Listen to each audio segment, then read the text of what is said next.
Hello friends, good afternoon. मैं प्रीति प्रजापति स्वागत करती हूँ आपका अपने YouTube channel all in one study point पर। फ्रेंड्स, कैसे हैं आप सब? उम्मीद है आप सब बढ़िया होंगे और अच्छे से पढ़ाई भी कर रहे होंगे। तो फ्रेंड्स, हमने लास्ट क्लास में रिस्पायरेटरी सिस्टम यानी श्वसन तंत्र से संबंधित दो क्लासेस में सभी क्वेश्चंस यानी कि सभी पूरी थ्योरी कवर की। उसमें जो भी क्वेश्चंस बनते थे आपको बताइए। इस तरीके से आज हमारा जो टॉपिक है वो है स्केलेटल सिस्टम, कंकाल तंत्र। इससे संबंधित जो भी जानकारियां हैं वो हम प्राप्त करेंगे। उसके बाद में क्वेश्चन देखेंगे कि किस तरीके के क्वेश्चन आते हैं। तो स्टार्ट करें आज की क्लास। कंकाल तंत्र पढ़ने वाले हैं हम, स्केलेटल सिस्टम पढ़ने वाले हैं, जो कि क्या है, किसी भी जीव को आकार देता है कि उस जीव का शरीर कैसा है। तो कंकाल में हम पढ़ते हैं हड्डियों के बारे में। हड्डियों और जोड़ से जो संबंधित एक ढांचा तैयार होता है उसे ही हम क्या कहते हैं, कंकाल। यानी कि हड्डियां और जोड़ मिलकर के एक ढांचा बनाते हैं, उसको क्या कहेंगे, कंकाल कहेंगे। और कंकाल तंत्र के बारे में हम पढ़ने वाले हैं, वो भी मनुष्य का कंकाल तंत्र, मानव का कंकाल तंत्र, ह्यूमन स्केलेटल सिस्टम के बारे में पढ़ेंगे। तो स्टार्ट करें आज की क्लास। सबसे पहले हम जानेंगे कि कंकाल तंत्र कहेंगे किसको। तंत्र का मतलब क्या है, कई ऑर्गन्स का मिलकर के एक होना, यानी कि पूरा एक सिस्टम बनाना, तो क्या कहलाता है, तंत्र कहलाता है। और कंकाल में हम एक ऐसे ढांचे के बारे में पढ़ते हैं जो कि जीव को पूरा एक शरीर का ढांचा प्रदान करता है। तो पढ़ेंगे कंकाल तंत्र के बारे में। और सबसे पहले कंकाल तंत्र का काम क्या होता है, तो किसे कहेंगे कंकाल तंत्र? हड्डियों और संधियों का एक व्यवस्थित क्रम है। कंकाल तंत्र क्या है? हड्डी और जोड़ों का, संधियों का मतलब है जोड़ों से, जॉइंट से, जोड़ों का एक व्यवस्थित क्रम क्या कहलाएगा? कंकाल तंत्र कहलाएगा। जिसके माध्यम से हम सीधा खड़े हो पा रहे हैं, लच पा रहे हैं, झुक पा रहे हैं, हाथ पैर चला पा रहे हैं। ये सब किसकी वजह से? हड्डियां और जोड़ों की वजह से। तो हड्डियां तो झुक नहीं सकती, लेकिन जोड़ों, जहां पर जोड़ हैं वहां से हम अपने शरीर को झुका सकते हैं। इस तरीके से हम ये पढ़ेंगे कि कौन सी हड्डी कहाँ पर पाई जाती है और किस हड्डी का क्या नाम है। किस तरीके से कंकाल तंत्र का अध्ययन करेंगे, ये सब हम आज पढ़ने वाले हैं। और कहाँ से कौन सा क्वेश्चन बन सकता है ये भी डिस्कस करेंगे। तो सबसे पहला पॉइंट याद रखेंगे कि कंकाल तंत्र हम किसे कहेंगे, तो जो हड्डियां और संधियां, क्या बोलेंगे, हड्डी और संधि, हड्डियां और संधियों का एक व्यवस्थित क्रम क्या कहलाएगा, तो आपका कंकाल तंत्र स्केलेटल सिस्टम कहलाएगा। इसके बाद में क्या है, कंकाल तंत्र किसी भी जीव को आकार और आधार प्रदान करता है। यानी किसी भी जीव की संरचना किस पर डिपेंड करेगी, उसके कंकाल तंत्र पर निर्भर करेगी कि उसका कंकाल तंत्र कैसा है, उसका कंकाल कैसा है, उसी तरीके का वो जीव होगा। तो किसी भी जीव को क्या देगा, आकार देगा और आधार देगा, कौन? कंकाल तंत्र। इसके बाद में कंकाल से ही शरीर के ढांचे का निर्माण होता है। यानी पूरा शरीर जो है वो कंकाल का ही बना होता है, यानी कि उसका ढांचा जो है कंकाल तंत्र से निर्धारित किया जाता है। अगला है शरीर के आंतरिक अंगों को सुरक्षा प्रदान करना। आपके जो भी शरीर के अंदर आंतरिक अंग हैं जो कि सॉफ्ट हैं, उनको प्रोटेक्ट कौन कर रहा है, तो आपका कंकाल ही उसको प्रोटेक्ट करता है, जो कि हड्डियों और जोड़ों से मिलकर के बना है। तो हड्डियां जो हैं आपकी, हड्डियां जो हैं वो किसको प्रोटेक्ट करेंगी? आंतरिक अंगों को, इंटरनल ऑर्गन को। जैसे आपका लंग्स हो गया, लंग्स के बाद में आपका हार्ट हो गया, आपका ब्रेन हो गया, इन सबको प्रोटेक्ट कौन कर रहा है, तो आपके शरीर की हड्डियां, और हड्डियों से मिलकर के ही बनता है आपका पूरा कंकाल तंत्र। इसके बाद में है शरीर को गति प्रदान करना। हम चल पा रहे हैं, सीधे खड़े हो पा रहे हैं, झुक पा रहे हैं, बैठ पा रहे हैं, ये किसकी वजह से? आपके कंकाल तंत्र की वजह से, क्योंकि कंकाल तंत्र हड्डियों और जोड़ों का एक व्यवस्थित क्रम है। तो कहाँ से उठना है, कहाँ से बैठना है, कैसे चलना है, ये सब कौन निर्धारित कर रहा है? आपका कंकाल तंत्र। तो गति भी हम इसी कंकाल तंत्र के माध्यम से कर पाते हैं, यानी कि आपका स्केलेटल सिस्टम। और क्या काम करता है? आंतरिक अंगों को सुरक्षा प्रदान करता है, आपके इंटरनल ऑर्गन को प्रोटेक्ट करता है और शरीर को ढांचा प्रदान करता है और आकार यानी कि संरचना भी प्रदान करता है आपका स्केलेटल सिस्टम। इसके आगे हम पढ़ेंगे जो आपका स्केलेटल सिस्टम है, जो आपका कंकाल तंत्र है, वो किससे मिलकर बना है? हड्डियों और जोड़ों से यानी संधियों से। तो आज की क्लास में हम हड्डियों के बारे में पढ़ेंगे और कंकाल में आपके शरीर में यानी कि एक ह्यूमन बॉडी में कौन सी हड्डी कहाँ पर पाई जाती है। तो सबसे पहले हम हड्डियों के बारे में पढ़ेंगे, उसके बाद एक क्लास में हम जॉइंट्स यानी संधियों के बारे में, जोड़ों के बारे में पढ़ेंगे। तो हड्डी के बारे में सबसे पहले जान लेते हैं। मानव शरीर का सबसे मजबूत ऊतक है। कैसा? हार्डेस्ट टिश्यू है एक प्रकार का। हमने टिश्यू के बारे में 2 क्लास में पढ़ा है, जिसमें एक में आपका एनिमल टिश्यू, दूसरे में आपका हमने पढ़ा था प्लांट टिश्यू के बारे में। तो एनिमल टिश्यू जब हमने पढ़ा था तो उसमें बताया था कि जो आपका हड्डी है ये सबसे मजबूत ऊतक है। ये भी एक प्रकार का ऊतक है। हड्डियां क्या है? ऊतक है, कोई ऑर्गन नहीं है, याद रखेंगे। और सबसे मजबूत हड्डी है, सॉरी मजबूत ऊतक है। इसके बाद में हड्डियों की कोशिकाओं को ऑस्टियोसाइट्स कहते हैं। क्या कहते हैं? Osteocytes, osteocytes. और साथ ही साथ याद रखेंगे और क्या कहेंगे? तो इनकी जो हड्डियां हैं इनको ऑस्टियोसाइट्स कहते हैं। और हड्डियों के अध्ययन को हम क्या कहेंगे? ऑस्टियोलॉजी। ऑस्टियो वर्ड जो होगा आपका, ऑस्टियो वर्ड, ये आपको हड्डी को प्रदर्शित करता है। ऑस्टियो वर्ड किसको प्रदर्शित करता है? तो हड्डी को प्रदर्शित करता है। ऑस्टियोसाइट्स क्या है? आपकी हड्डियों की कोशिकाएं हैं। क्या है? हड्डियों की कोशिकाएं, ऑस्टियोसाइट्स। और ऑस्टियोलॉजी हड्डियों के अध्ययन को कहेंगे। साथ ही याद रखेंगे जो हड्डियों में बीमारी हो जाती है, किसमें? हड्डियों में बीमारी, उसको क्या कहेंगे? तो उसको हम कहते हैं आर्थोलॉजी। क्या कहते हैं? आर्थोलॉजी। क्या बोलेंगे? आर्थोलॉजी। तो हड्डियों में जो बीमारी होगी उसको आर्थोलॉजी कहेंगे और हड्डियों के अध्ययन को ऑस्टियोलॉजी कहेंगे। बहुत ही इंपॉर्टेंट पॉइंट है, याद रखेंगे। हड्डियों में कैल्शियम कार्बोनेट और कैल्शियम फास्फेट पाया जाता है। याद रखेंगे, क्वेश्चन डायरेक्ट पूछा जाता है कि हड्डियों में कौन कौन से केमिकल पाए जाते हैं, तब आप बताएंगे। या पूछे कि कौन कौन से लवण पाए जाते हैं, तो कैल्शियम कार्बोनेट और कैल्शियम फास्फेट पाया जाता है। साथ ही साथ याद रखेंगे जो आपकी हड्डियां हैं, बोन्स हैं, इसमें एक प्रोटीन पाई जाती है जिसका नाम है ओसिन प्रोटीन। कौन सी?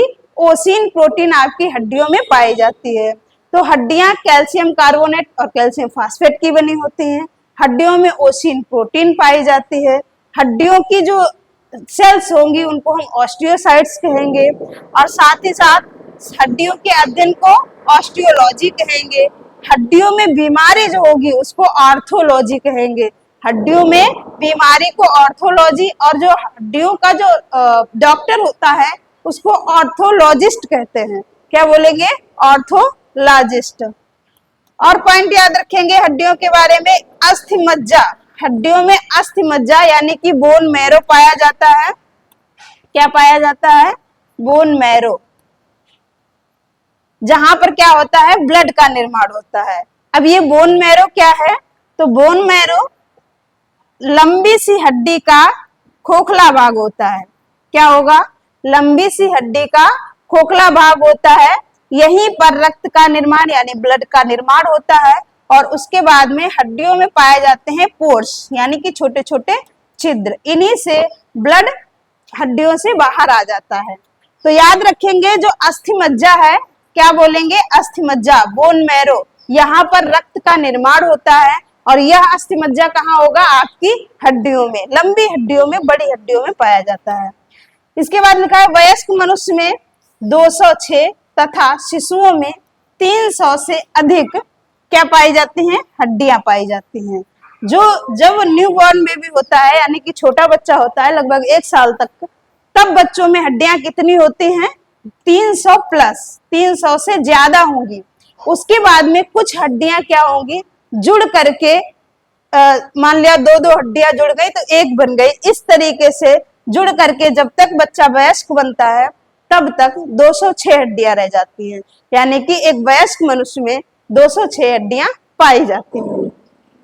अगला है कंकाल तंत्र को दो भागों में बांटा जाता है। जब हम कंकाल तंत्र का अध्ययन करते हैं तो उसको दो भागों में डिवाइड करते हैं, तब अध्ययन करते हैं। कौन कौन से दो भाग हैं इसके बारे में जानते हैं। स्केलेटल सिस्टम, कंकाल तंत्र। पहला है आपका अक्षीय कंकाल तंत्र, जिसको हम इंग्लिश में बोलेंगे एक्सियल, क्या बोलेंगे? Axial skeletal system. और दूसरा है आपका उपांगीय कंकाल। उपांगीय को बोलते हैं एपेंडिकुलर स्केलेटल।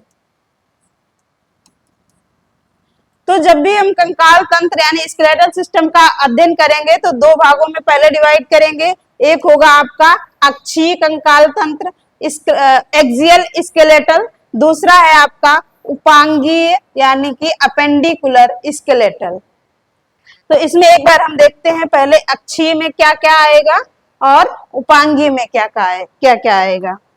तो इस तरीके से आपका जो शरीर का पूरा अक्ष बनाता हुआ है, इस तरीके से इतना, ये भाग आपका क्या कहलाएगा? एक्सियल कहलाएगा, एक्सियल स्केलेटल। एक्सियल स्केलेटल इतना जो आपका अक्ष बनाता है, यहां सर से लेकर के वर्टिब्रल कॉलन, इसमें क्या क्या आएगा? तो इसमें आपका स्कल आएगा, स्कल आ जाएगा। फिर साथ में आपकी पसलियां यानी कि रिब्स आएंगी, रिब्स आ जाएंगी। और ये जो आपका वर्टिब्रल कॉलन यानी बैकबोन, जो आपकी रीढ़ की हड्डी है, ये भी इसमें आ जाएगी, बैकबोन। और साथ ही साथ जो आपकी ये आगे की हड्डी है जिसको हम चेस्ट बोन बोलते हैं, ये भी आ जाएगी, इसको बोलते हैं स्टर्नम। क्या बोलेंगे? स्टर्नम। तो इतना हम एक्सियल में पढ़ते हैं। किसके बारे में? पहला स्कल के बारे में, दूसरा रिब्स, तीसरा बैकबोन और चौथा स्टर्नम। ये हम चार चीजें पढ़ेंगे किसमें? एक्सियल स्केलेटल में, अक्षीय कंकाल में।